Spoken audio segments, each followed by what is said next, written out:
Hello and welcome to the France 24 debate. I'm Mark Owen. Emmanuel Macron, the mediator, a special trip to Moscow to meet and talk with Vladimir Putin, his mission to try to calm matters on the Ukraine-Russia border and avoid what many analysts, many of those in Washington, say is certain war. Emmanuel Macron, leader of Europe, representing the EU with France holding the rotating presidency. What influence does Macron take into these talks with Vladimir Putin?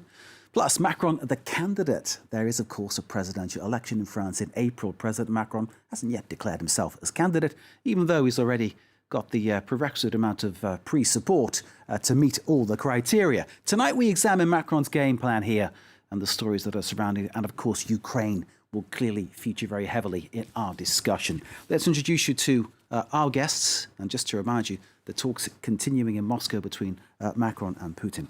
Joining us from Moscow, Nick Holsworth, France 24's correspondent there. Nick, good evening to you. In Washington, D.C., Melinda Haring, who's Deputy Director of the Atlantic Council's Eurasia Centre. Good evening to you. Joining us from Brussels, Nathalie Loiseau, MEP of Renew Europe, Chair of the Subcommittee on Security and Defence. Good evening to you. And from Moscow, Fyodor Lukyanov, who's Editor-in-Chief of the Russia in Global Affairs. Thank you all for joining us. Before we let our panel loose, let's take a listen to both Vladimir Putin and Emmanuel Macron before they really got down to their talks proper. I believe that today's discussion could be the start of us getting to where we need to go, which is a de-escalation. We know the terms, the political and military situation, the Ukrainian question, of which you know the importance, and the Normandy format negotiations, the security situation in Belarus and the entire region, and the bigger questions of collective security that we're going to talk about. I see that French officials and the president are applying huge efforts to resolve the crisis over European security.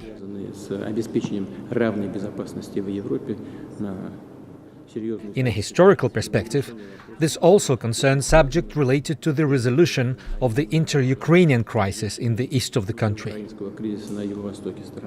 The talks continue. Let's find out what our panels think about the situation and bring in first off our correspondent in Moscow, Nick Holsworth, who's awaiting us. Nick, good evening. In terms of what you're hearing, in terms of what the senses you're getting, how are things going at these talks? There's been no news yet apart from what you've seen there with those opening statements. They're obviously laying out some fairly positive statements to start those talks. The expectations are not exactly high, but perhaps a little higher than we've recently seen. Both presidents are at pains to show that they're coming towards the other's position, even though the Kremlin spokesman earlier today, Dmitry Peskov, was pouring cold water on the idea of being able to expect any breakthrough from one day of talks. But the fact that the talks are continuing, the press conference hasn't started yet, I understand. The two presidents were having a business dinner tonight. That clearly is still going on. Nick, thank you for now. Thank you very much indeed. Let's bring in Fyodor Lukyanov, Editor-in-Chief of Russia and Global Affairs. Fyodor, I understand you advise the Kremlin, so you're not here as a Kremlin spokesperson, but clearly you're here to give us your insight into what might be said, what the thoughts might be, and what, of course, the current mood is around the Kremlin. Can I ask first, how does Vladimir Putin, to your knowledge, view Emmanuel Macron? What does he think of him?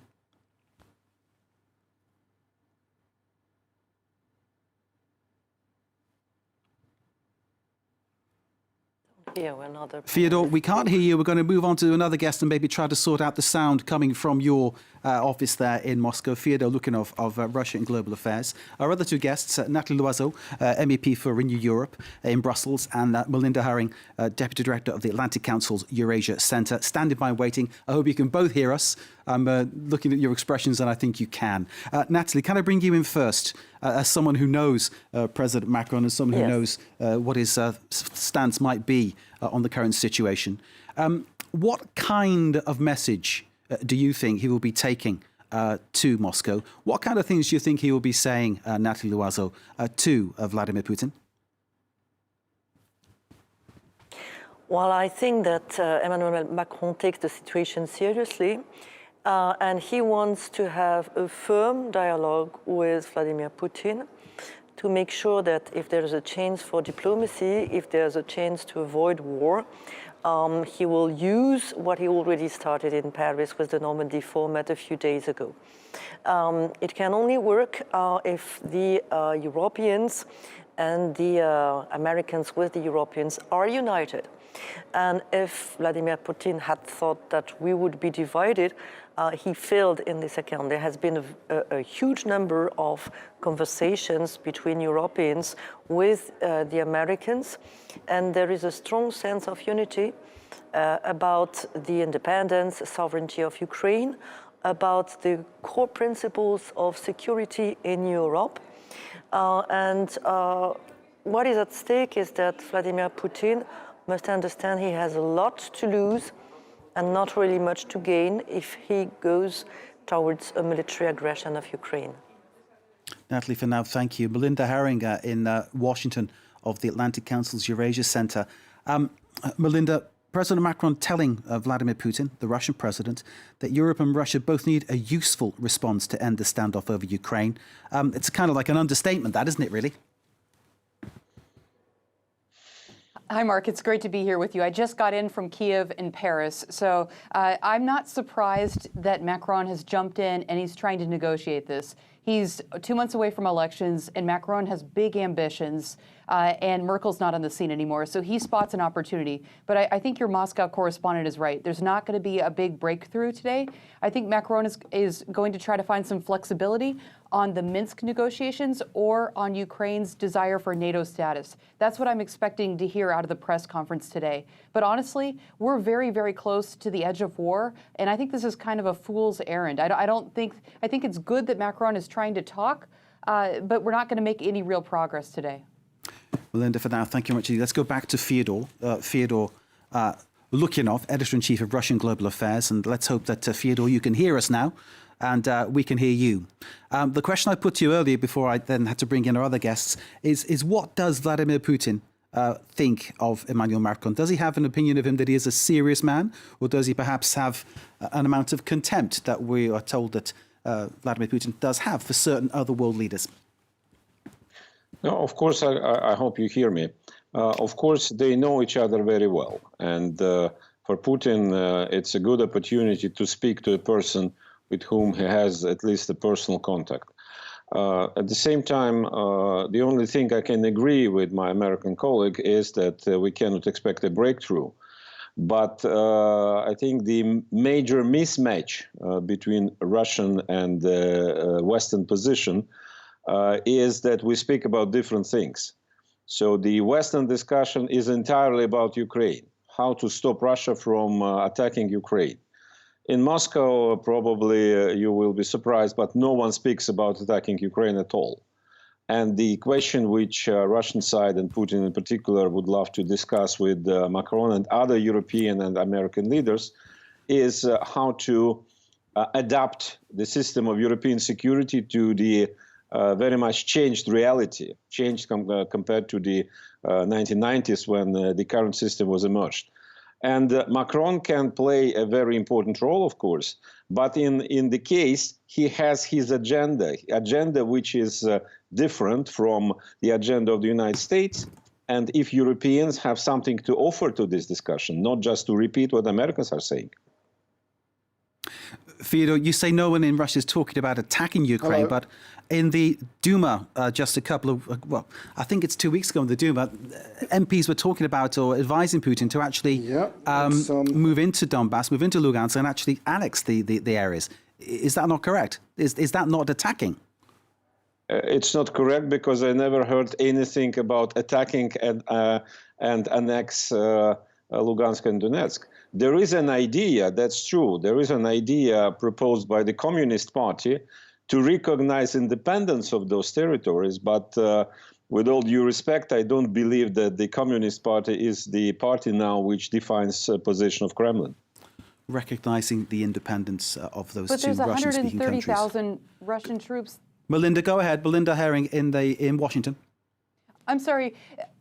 I just have to object because there's 130,000 Russian troops that surround Ukraine on three sides, to the north, to the east, and to the south.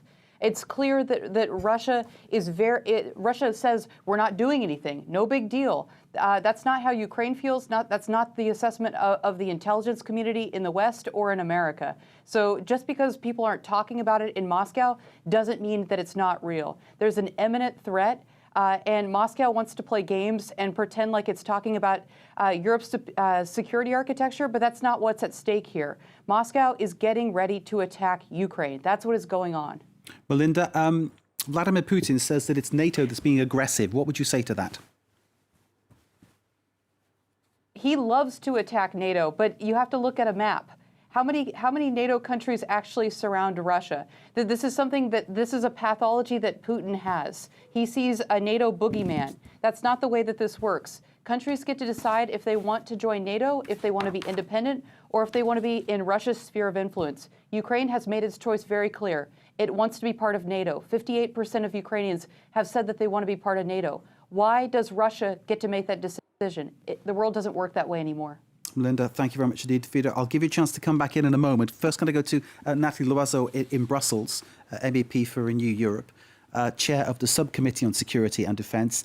Nathalie, the situation, certainly where you are, what is the mood? What is the feeling amongst your colleagues about where this is going? Well, I headed a delegation of members of the European Parliament in Ukraine a few days ago. We were in Kiev, but also in Mariupol in eastern Ukraine.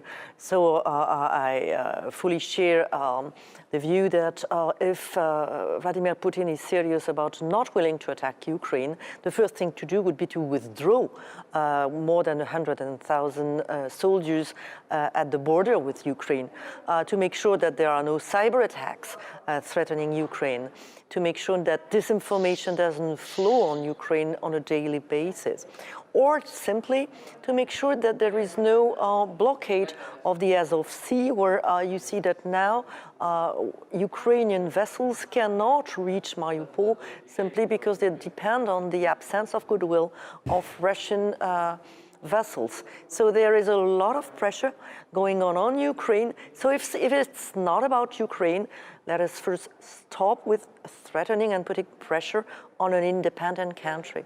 Then on threats, the perception of threats. All right, let's discuss security in Europe. That's very fine about it. But how come that a number of European member states chose to join NATO? Maybe because they don't feel comfortable with a Russian neighbor that has been threatening them for quite a number of years. NATO has not threatened Russia. NATO has not annexed any part of a territory. There is a big difference. But all right, let us discuss it. And if there is room for diplomacy, let's try it. I think it's extremely useful. For a very long time, people were saying that we shouldn't have a dialogue with Russia. Now, I think everybody understands it's important, but with open eyes and with firm principles. And it's fair to say that Vladimir Putin has hailed this approach by Emmanuel Macron to try to mediate and calm the situation. Fyodor Lukyanov, I'd like to bring you back in, maybe to sort of react to some of the things that Melinda Herring and Nathalie Loiseau had to say. This issue about the troops on the border. I mean, clearly, I know there is a word from Moscow that there is NATO aggression. That was the term that as it's been translated, because of the stationing of various numbers of troops. But if you look at the numbers, and I think maybe the numbers are telling in this one, Fyodor, there is a real imbalance, isn't there? 120,000, 130,000 Russian troops compared to maybe something like 10,000 NATO forces. That's a very long discussion. We have no time, and frankly, I don't see any sense to do it. But what happens now, it's not anything which emerged just recently. This is a product of a very long process, which started 30 years ago, and which basically was, the assumption was that NATO should be the core of European security. And my distinguished counterparts just confirmed this approach. Rightly or wrongly, we can discuss it very long time. Russia doesn't look at things in this way. It simply doesn't look at NATO as a guarantor for stability and security. It happened like this. So now Russia would love to stop this process, which from the American and European point of view, especially American point of view, should be indefinite. So the expansion of NATO eastwards. And of course, Russia is surrounded by NATO countries. It's quite strange to deny that compared to what we had in 1991, NATO has more than doubled. So the problem is with Ukraine, that unfortunately, without any kind of demonstration or threatening, Western powers, neither United States nor Europeans, had any wish to discuss seriously, because many attempts by Russia to offer some ideas how to transform European security arrangement were simply ignored. Unfortunately, Putin concluded that the only way is to behave like this. Does Vladimir Putin, Fyodor, recognize Ukraine as a sovereign, independent country, or does he just see it as something that really should be part of Russia? Isn't that basically at the center of the problem? He never said that Ukraine should be part of Russia. Never at all.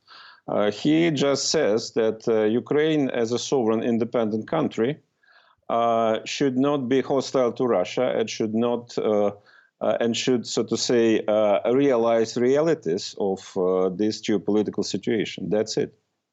Fyodor, thank you. Let's bring in Natalie Loiseau once again. That's actually not what he said. Oh, sorry. I'm sorry, Melinda. Go ahead, please. Please, go ahead. I'm sorry, Mark. That's actually not what Vladimir Putin said. So Vladimir Putin wrote a 5,000-word essay last July. It's very, very long, and it says that Russia's historic lands sit on Ukraine. It says that Ukraine is not a real country.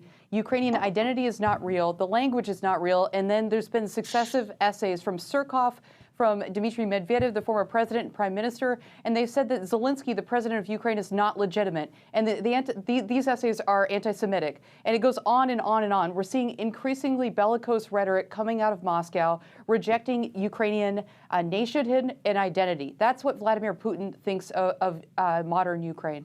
Indeed, 5,000-word essay, that was something that is, in fact, obviously undisputable that Vladimir Putin wrote that.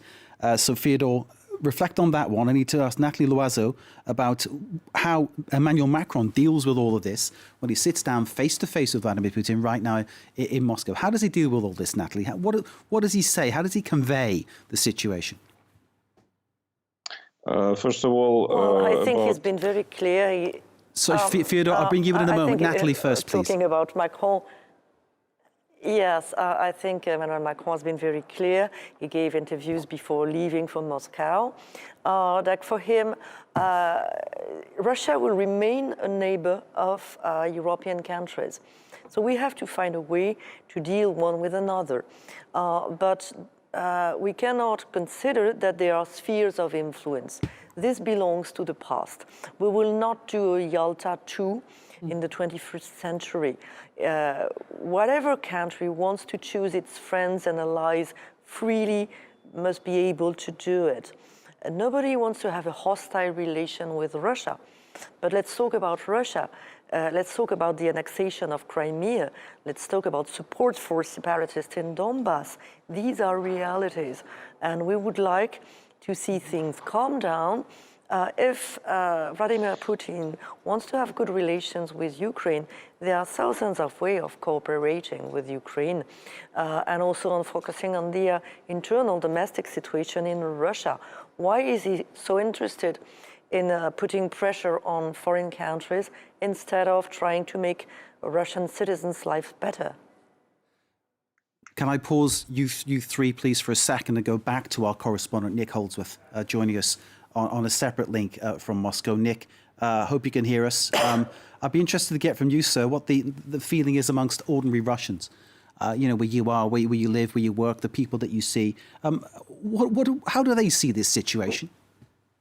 I was talking to a friend yesterday, and he came up to me and said, "Do you think there's going to be war?" And I said to him, "There's an awful lot of talk, but frankly, it seems that the war talk is on the Western side." Nick, we need to stop you. The sound quality coming from you, for some reason, isn't working for us. So we will try to clarify that and sort of unplug and replug a few things and get back to you as soon as we can. Nick Holsworth, thank you. Well, we're getting the sense from what you were saying that people there don't want war, and there's a feeling that it might happen, and a sense of dread.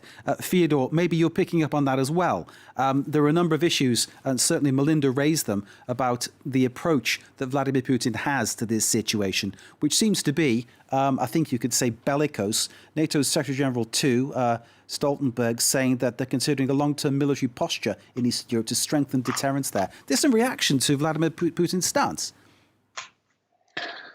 Probably, first of all, I'm very grateful for my distinguished counterparts that they care about the wealth of Russian people. That's very nice. Thank you very much. And as for NATO's reaction, okay, if we will be back to the situation in Europe as it used to be before the big change in 1990, 1991, it's not good, but it happens, so we can live with that as well. I think actually that another way would be not to try to accumulate troops against other troops, but to sit down and to discuss what is not okay with the current arrangements, which of course suits very much the Western part, but unfortunately doesn't do the same to Russia. But so far, what do you mean, Fyodor? What do you mean on that? Could you be more precise, please?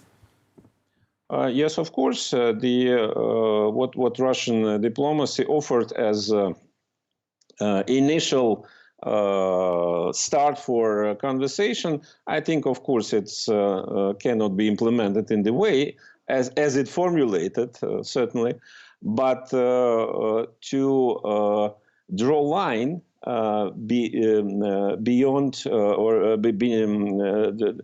to stop the process which was started 30 plus years ago, which made actually NATO the only security structure for Europe as it was designed by Europeans and Americans. So he wants Russia, as you were saying earlier, he wants Russia to play a bigger role in that and create a kind of alternative paradigm to the whole thing. Fyodor, I need to pause you there because let's bring in a view now from the United States, from the National Security Advisor Jake Sullivan. Now, this perhaps summing up the kind of the inner thinking within the Biden administration. Let's listen to the words of Jake Sullivan earlier. We believe that there is a very distinct possibility that Vladimir Putin will order an attack on Ukraine. It could take a number of different forms. It could happen as soon as tomorrow, or it could take some weeks yet. He has put himself in a position with military deployments to be able to act aggressively against Ukraine at any time now, and we are working hard to rally our allies, to provide material support to the Ukrainians. US National Security Advisor Jake Sullivan there, our guests to discuss in our debate the role that Emmanuel Macron is playing as a mediator on a number of levels and what the impact might be for his presidential campaign here in France. We have Fyodor Lukyanov in Moscow from Russia in Global Affairs, Nathalie Loiseau, the MEP for Renew Europe, chair of the Subcommittee on Security and Defence, and Melinda Herring, Deputy Director of the Atlantic Council's Eurasia Centre. Melinda, I'll come back to you here. Macron in Moscow, Olaf Scholz coming to Washington. He's meeting with Joe Biden. And Germany's been seen in many ways as kind of like the, I'll use the term Achilles heel in terms of Europe's approach on this matter, hasn't it? You're right. You're right. Mark, I want to make one other point, though. I think Macron is an interesting intermediary because he has a good relationship with both Zelensky and Putin. I think that's worth pointing out, that he has the trust of both sides. But yes, Scholz is here in Washington, and we don't know how things are going to turn out with the new German coalition. The chancellor himself seems to be a little wobbly and more in line with business interests and less likely to kill Nord Stream 2 if the Russians do invade Ukraine again. And then you have a German foreign minister from the Green Party who has a very strong approach to human rights and wants to cancel the pipeline. So let's see which side prevails.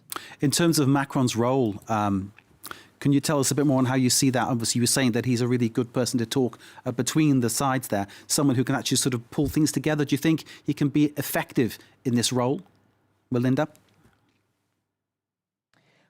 Well, so I saw two things. I was in Paris earlier this week, and I think that the French view may be changing.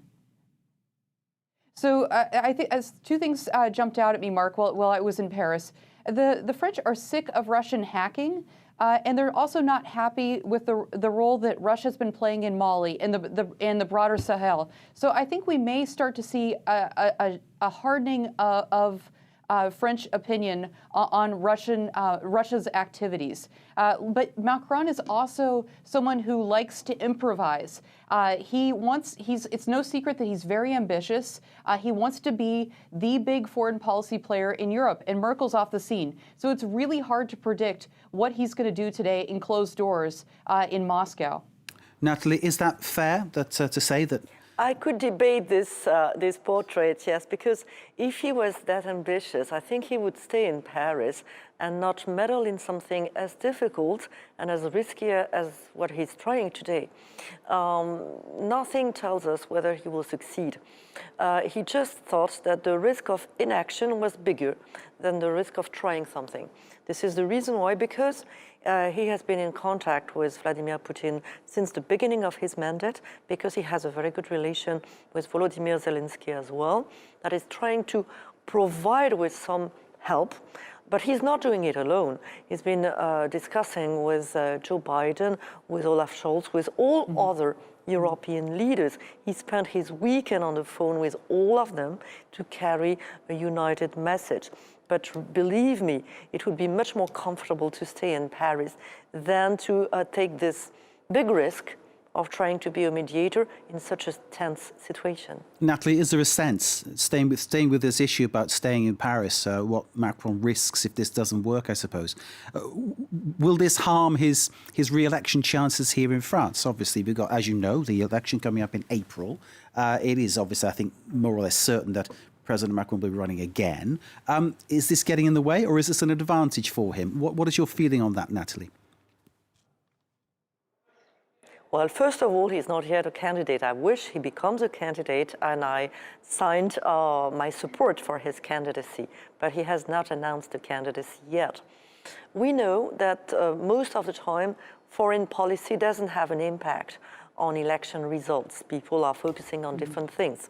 They are focusing on inflation, they are focusing on a number of domestic issues. But we also know that among foreign interferences we witness in our country, and it is not new, but it is growing, there is Russian support or sort of a Russian link with some far-right candidates. If you listen to several far-right candidates for the presidential election in France, they spread the Kremlin's narrative day in, day out. That is a weird choice, but this is their choice. Fyodor, looking up, do you dispute anything that's been said here about Russian influence in France or across the world in terms of hacking, in terms of social media, internet campaigns, in terms of using these kind of tools to manipulate the populations? No, you know, I hear about this since very, very long time. And I wish that Russia would be that great to influence opinion everywhere in the United States, in France, everywhere, and define election results and so on. Frankly, I doubt it's possible.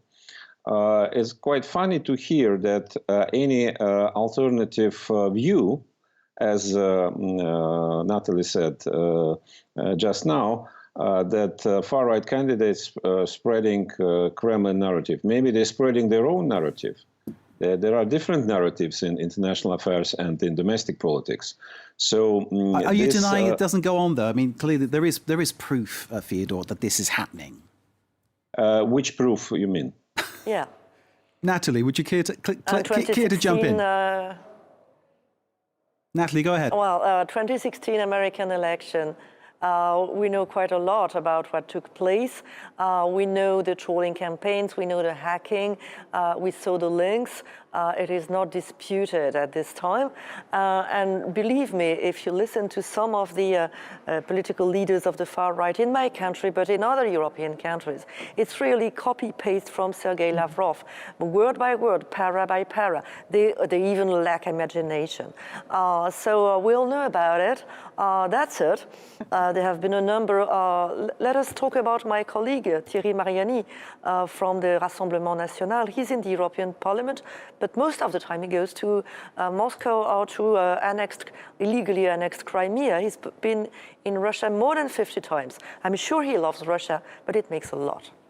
Natalie, thank you. Melinda, can I bring you in for a kind of response to that as well? What is your sense in this idea of Russian influence? And is this something that Macron can combat? Because basically, combating that, he's talking to Vladimir Putin. I mean, clearly, there is one thing going on in that conversation, but other things going on behind the scenes and beyond.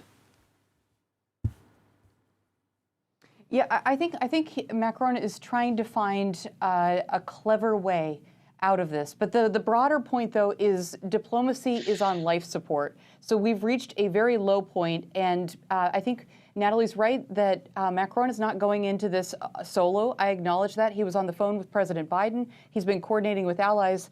But it shows us how desperate the situation is. The U.S. and Moscow weren't able to get a breakthrough. Macron's doing shuttle diplomacy. Erdogan's trying. No one knows how to break the logjam. So that's one point. On the point on interference, this is a ridiculous discussion. Please look at the Atlantic Council's website, a great report that we did. It's called The Kremlin's Trojan Horses, and we trace Russian interference in France, in Germany, in Italy, in Spain. This is not even disputed. We shouldn't even be wasting time on this discussion. Indeed, I've read the piece you're talking about. It is a very full and frank dissection of exactly what you're talking about. Let's move on. Joseph Borrell, Natalie, saying that Europe at the moment is in its most dangerous time since the Cold War. What would you say to that? Mm-hmm. Natalie? I would refrain from spreading these words of panicking, because this is precisely what Vladimir Putin is trying to do, to put pressure so that people in Ukraine and elsewhere start to panic and say, well, whatever you want, we'll get it, because we are afraid. We are not afraid. We are united. We are very calm. I saw people in the streets of Kiev and Mariupol, and I would say they keep calm and carry on, as the Brits used to say. And this is the first failure. When people are united, calm, focus on diplomacy, let's have a conversation between grown-ups. Nobody is threatening Russia right now. Countries belonging to NATO made their own sovereign choice. They were not forced to do it. If they felt threatened, we might look at why they felt threatened at the time and try to de-escalate, try to make sure that exercises at the borders with European countries can stop, that overflights above European territories should stop, that these sort of things and exercises and drills with Belarus on the territory of Belarus, very close to borders with Poland or Baltic states, are not good news, and this is what's taking place right now. Really, if Vladimir Putin is sincere about finding a new way to handle security in Europe, the ball is in his court. Indeed, if he's sincere.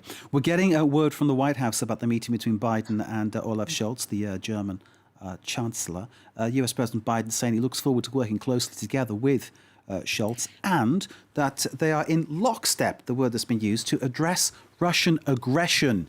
Fyodor, Germany perhaps is the one area where perhaps Vladimir Putin had his greatest influence in Europe with his previous relationship with Angela Merkel. Obviously, the issue of energy supply is another area where Russia holds a big advantage, perhaps a big control over Germany. Is this, do you think, where Vladimir Putin may be hoping to make his biggest advantage, do you think, in terms of getting what he wants? Listening to our conversation, I come to the conclusion that probably I'm totally wrong.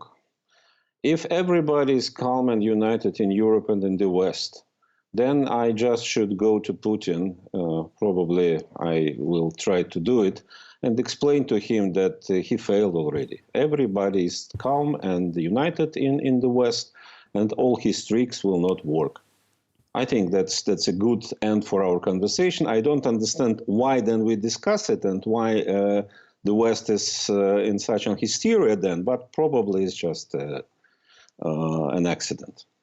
There are those who say that Vladimir Putin is trying to basically put division within the European countries. No, but he's failing. We know that now after our conversation. He's totally failing then. Fyodor, I don't agree with that. Fyodor, I don't think I think he's mocking us. An answer about go ahead, Natalie. energy. Go ahead, Natalie. I don't think I heard an answer about your question. Is Vladimir Putin trying to blackmail Europe on I was coming to you to get that answer, actually, Natalie. Go ahead. I'm not Russian. I think the one who knows the better what Vladimir Putin has in mind might be in Moscow rather than in Brussels. That would be interesting to know. But I think in any case, when there is supply, we are interdependent. We are customers, and Russia is a supplier, and I doubt that Russia would be happy to get rid of the European market all of a sudden. But I would be more interested in the answer of your Russian interlocutor. Indeed. Fyodor, coming back to you then, Natalie being clear, she wants an answer. Is Putin trying to blackmail Europe over this? I don't believe that Natalie or anybody else is in this conversation is interested in my answer, because you know already that Russia is blackmailing Europe. So why do you ask then? If you're sure, then I have no mean to reconvince you. Natalie? So finally, we didn't get any answer. That's unfortunate. Absolutely. No, I was really interested, but visibly you're resisting giving any sort of answer. That's interesting. Melinda.